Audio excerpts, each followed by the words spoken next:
ব্রাহ্মণবাড়িয়ার নবীনগর উপজেলার পৌর সদর এলাকার আলিয়াবাদ গ্রামের ও নবীনগর প্রেস ক্লাবের সাবেক সভাপতি, দৈনিক নয়া দিগন্ত ও বিজয় টিভির নবীনগর উপজেলা প্রতিনিধি মোহাম্মদ জালাল উদ্দিন মনিরের মাতা মোসাম্মদ সুফিয়া খাতুন বার্ধক্যজনিত রোগে আক্রান্ত হয়ে মঙ্গলবার রাতে আলিয়াবাদ গ্রামের তার নিজ বাড়িতে ইন্তেকাল করেন। মৃতকালে তার বয়স হয়েছিল ৮০ বছর। স্বামী, ৪ ছেলে, ২ মেয়ে ও নাতি নাতনি সহ অসংখ্য গুণগ্রাহী রেখে গেছেন।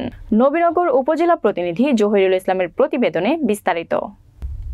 বুধবার বাদ জোহর আলিয়াবাদ দক্ষিণপাড়া কবরস্থান মাঠে নামাজে জানাজা শেষে তার মরদেহ কবরস্থানে দাফন করা হয়। তার নামাজে জানাজায় এলাকার বিশিষ্ট ব্যক্তিবর্গ, রাজনৈতিক ব্যক্তিবর্গ, সুশীল সমাজের নেতৃবৃন্দ, সাংবাদিক সমাজ সহ এলাকার সাধারণ মানুষ অংশগ্রহণ করে। আমাদেরকে রেখে আমার আম্মা চলে গেছে। আমার আম্মাকে যেন আল্লাহ জান্নাতবাসী করে। আল্লাহর কাছে সেই প্রার্থনা করি, আপনারা আমার আম্মার জন্য দোয়া করবেন।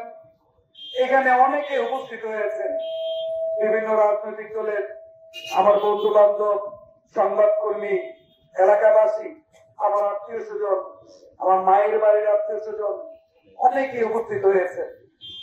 লাশ সামনে রেখে কথা আমরা বাড়াতে চাই না, সেই কারণে